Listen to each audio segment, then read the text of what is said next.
So let's go and move into the dollar CAD. And we had support at 32.57 with resistance 34.25, basically giving it a pretty good wide range, and we're basically just stuck in the middle, not doing a whole lot. Hold up actually overall well if you consider where the dollar is. Let's go on and see where this market is moving to. We hadn't spent that much time on it, and I guess for good reason, considering it's not really doing a whole lot of anything. Now, we do have the euro, one pip from its high, so we're continuing to see that pressure remain on the dollar. One moment. And the cash dollar index at 99.62, really, struggling here, trying to make a stand. As I mentioned before, on the dollar index futures for June, we've got some pretty good solid support at 99.50, which would be 12 pips away. The low so far right now on the dollar index futures June is 99.59, so we're 3 ticks off the lows.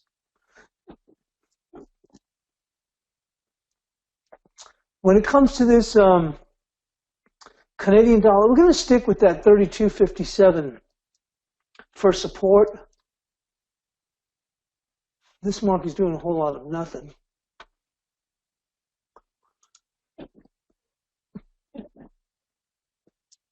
But we'll go in and tighten up our resistance on this.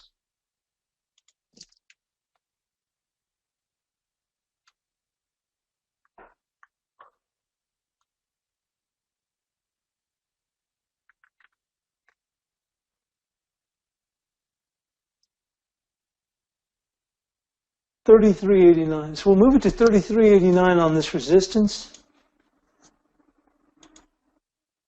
So tightening up this a bit.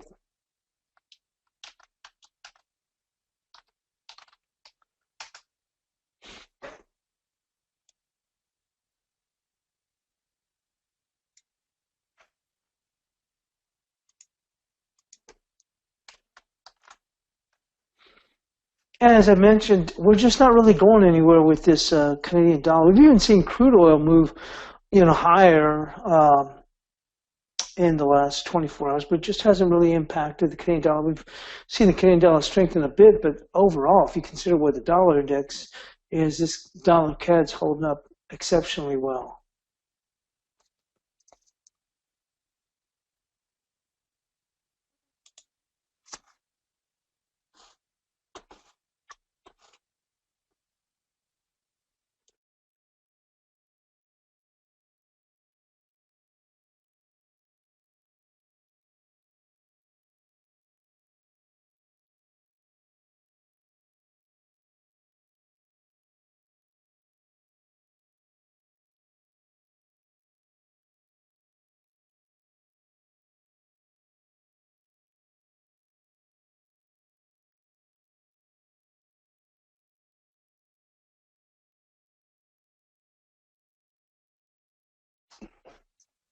Okay, let's go moving to the dollar Swiss. I was just saving the charts to make sure that don't lose anything.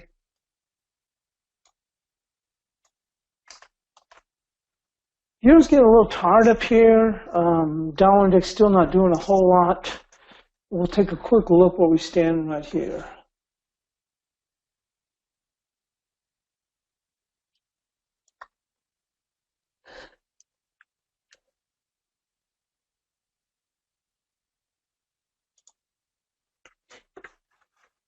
You can see here we get a little bit tired here on the cash dollar index, and I'm not cash dollar, the euro. But you see the dollar index, we have support at 99.62 with solid support at 99.50. Low's been so far 59 here on the June futures. So again, like I said, wondering if we can get one more push up here, push them up closer to 20.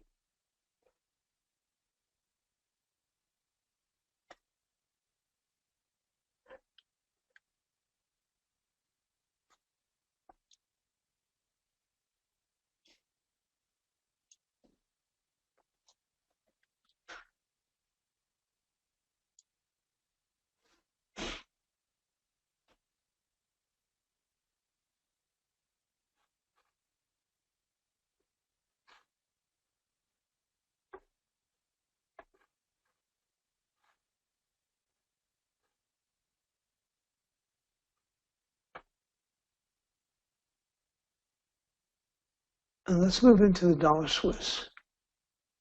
Now we've talked about this, and I'm going to go take a look at the quick look in this daily chart.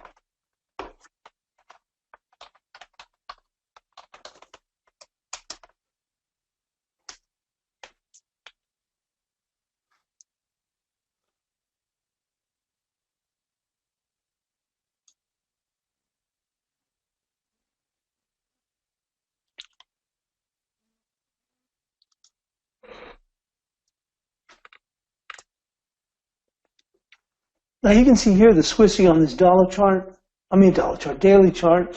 And we pointed this out yesterday. I was looking over this over the weekend, well, actually since Friday, this 99.63. And we're talking about how it held and it's trying to hold and still trying to hold here. I mean, we're below it, but it's doing one heck of a fight. You would think that with all the pressure the dollar's under, you'd think that this would be under far more pressure. Now, we did see some news. We covered the news story where the Swiss have, downgraded, not downgraded, but have lowered the forecast for 2017, but they're still positive. They're still positive. It's just they've lowered it just a little bit. They just said just a few struggles, but they're looking for, I think even for 2018, they're looking for 1.9% growth. But overall, they're saying, some good stuff. I think they mentioned watchmakers and I forgot who else were struggling a little bit, but pharmaceuticals did well. Other areas doing really well. Overall, they've just kind of ratcheted numbers down a little bit. So that could give some initial pressure, but still, once again, it's holding up exceptionally well overall. And I like to use that as basically a temperature check for all the other currencies. We're seeing the Euro struggling here a little bit. We're now at 8.05. We're at 8.09. So we're just dipping just a little bit. Just trying to see if we get one more squeeze up in here to the upper 8.19 or so.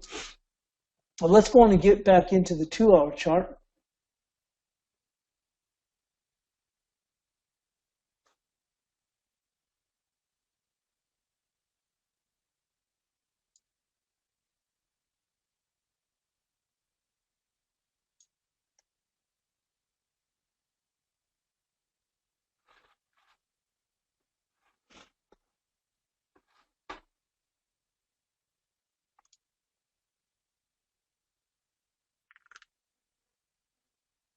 And you can see how there's really a dogfight at this 99.62. And I was pointing out to you the daily. So for those who are just focusing just on the technicals, you're seeing it right there. I mean, really good dogfight. It's been over here. They try to pull away, pull back. They get below it, then they go back above it, and then they're just really putting in a pretty good dogfight. Because if we get a foothold below 99.62, it's really going to open the door for lower. I think we did see that, or we allowed for that here on the chart here. We're actually 99.23, which is we still have it within reason. We were talking about, I think, well, where could they try to, step in? But like I said, at this point, I think we have to look for what would be a downside target, maybe not outright target, but there might be a pause. If we were to get a foothold, there might be a pause. I mean, there probably will be a pause around 99.23, but is that going to overall stop it? No. So we have to look realistically, where would that go to? So we're going to go and work a little bit lower. Let's take a look here on the Fed.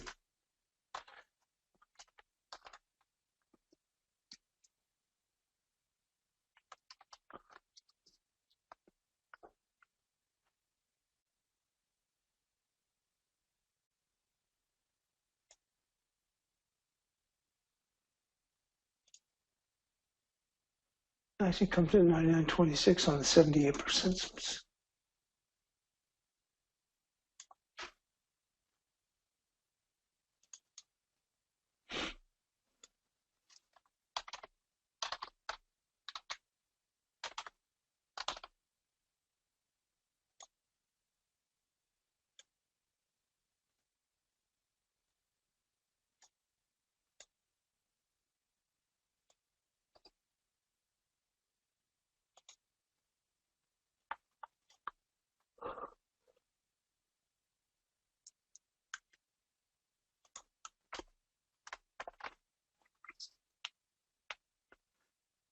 Personally, I think if we were to make that extended leg down, there can be some support there, but I think we're going to get closer towards that 99.06 if we get a good foothold below 99.62.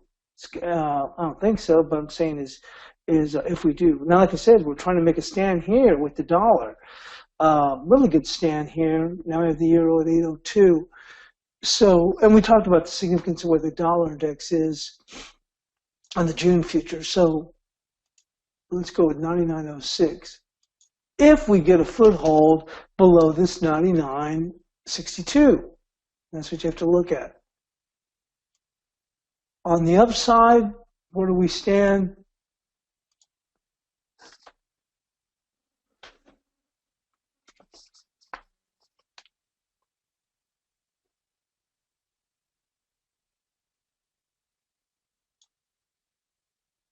This would have to come in. We're going to go with par 20. Not much off, but I think that's good. That'll be it. See some decent pushback.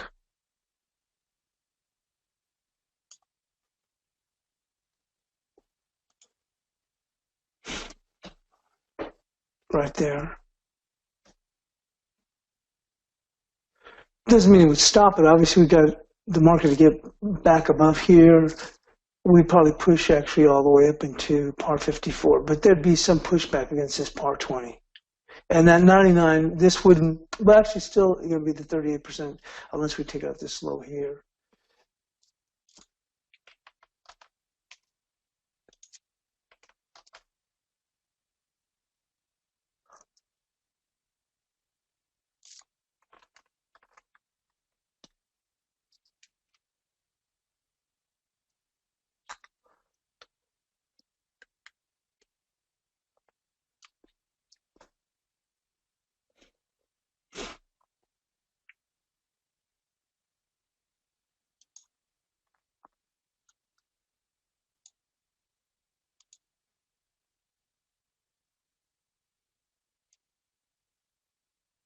So let's go move into the dollar yen now.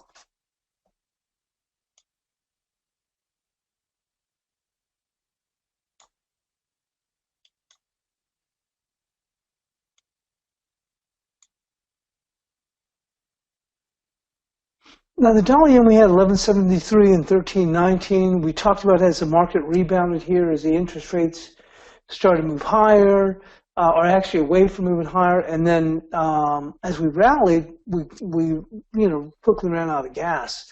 I think we had rallied, I think it was like 45 pips off of those lows before we really ran into some trouble. And about that same time, that's when it did run into trouble. You can see here, I think it made up to like 1290 or something like that. Then when it ran into trouble.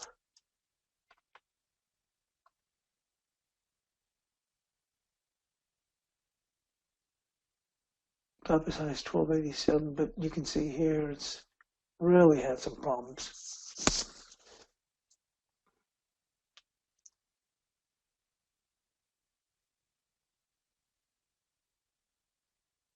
Yeah, actually been running all the way up here to 1291. Tried to make another run, ran out of gas. As the bonds worked hard, that definitely went and put the pressure on it, because then we got the lower rates, and we've marked before multiple times, is that the dollar yen has an inverse relationship to the bonds, or 10-year notes, whichever one you prefer to look at. Personally, I like looking at the 30-year bond as opposed to the 10-year notes, but everybody has his or her own preference on that. But I prefer the 30-year bond.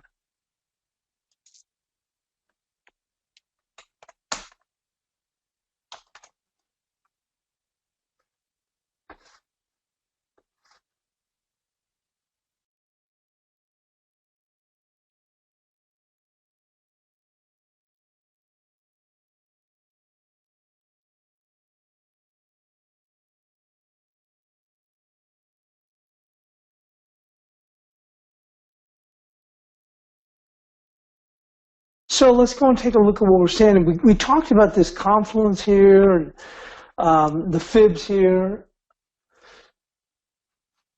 We have the June futures dollar index at 99.68 with the high of 99.69 on this little run up here. Like I said, they're trying to establish some type of a bottom here on the dollar. So let's take a look. I mean, we've already done some homework here. Now, if the dollar can make a stand, we can push them up higher. And we had previously, I think we had 13.49. It was 13.19, which probably is reasonable. Let's take a look at that.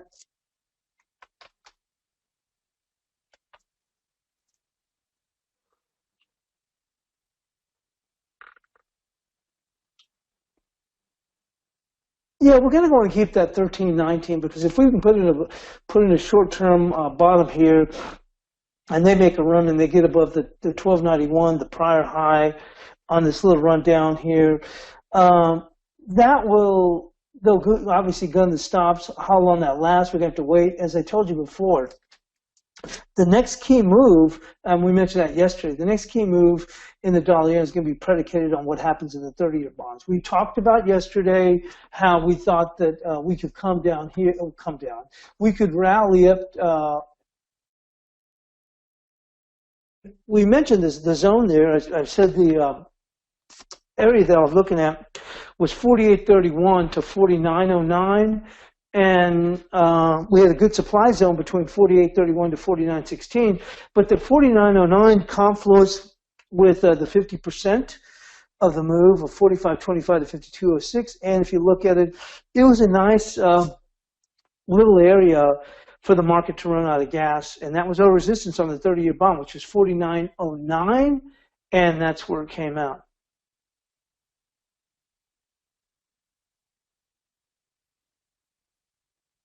So, as I mentioned, it'll be predicated on what happens in the 30-year bond for determination how far that we can go. So, if the dollar can try and make a stand, it's trying to make a stand here, but if we get that, I think that would take us to 13.19. If the dollar were to break, let's say bonds don't look in a position to ramp up to new highs. That 49.09 was a great area for the market to really take a pause and then have to, pull back, maybe pull back 3/4 or full point. So if we were to break lower here in the dollar yen, I don't really see that, but anything's possible. That's why we just have to factor in what if you're wrong. Not that I'm trying to call out any levels. I'm just saying is concerned with how the bonds have played out. Makes sense that now we'll try and pull back for correction, which would allow the dollar yen to go and move higher. But if we were to fall lower, it'd be 12.09. We'll move this up here. It doesn't look as bad as we thought.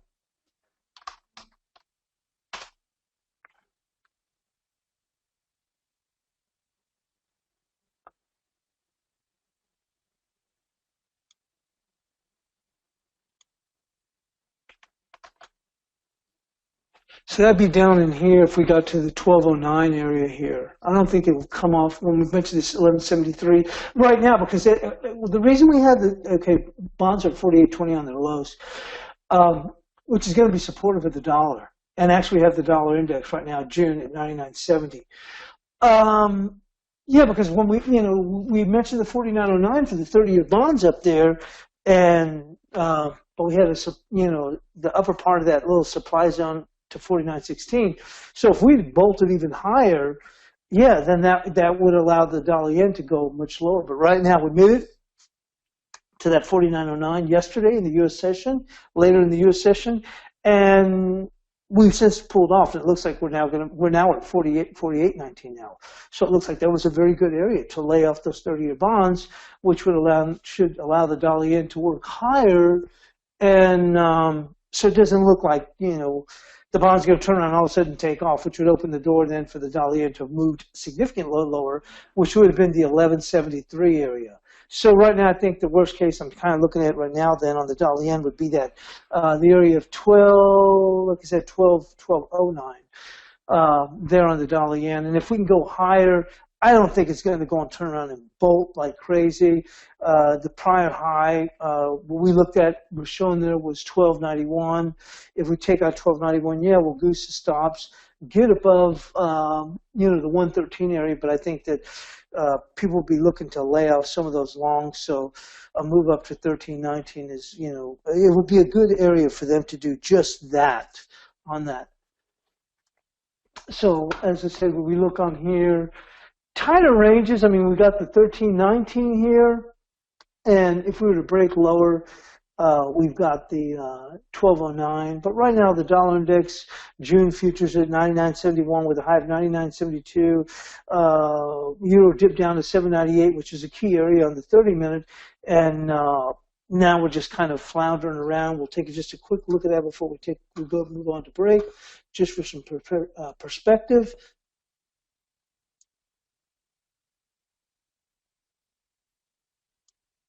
You can see here that 798 was a key level going into it, and we backed off. We reasserted ourselves. Now we got up to take 12, and now we've come down, tested the 798. We're just kind of floundering around. But you can see here that the cash dollar index is sitting here. If we could take one more dip down, that'll allow that euro to get up into the 820s, and maybe that will be a great area then for those longs. Anyway, it's still long to just want to lay off on one more run up here.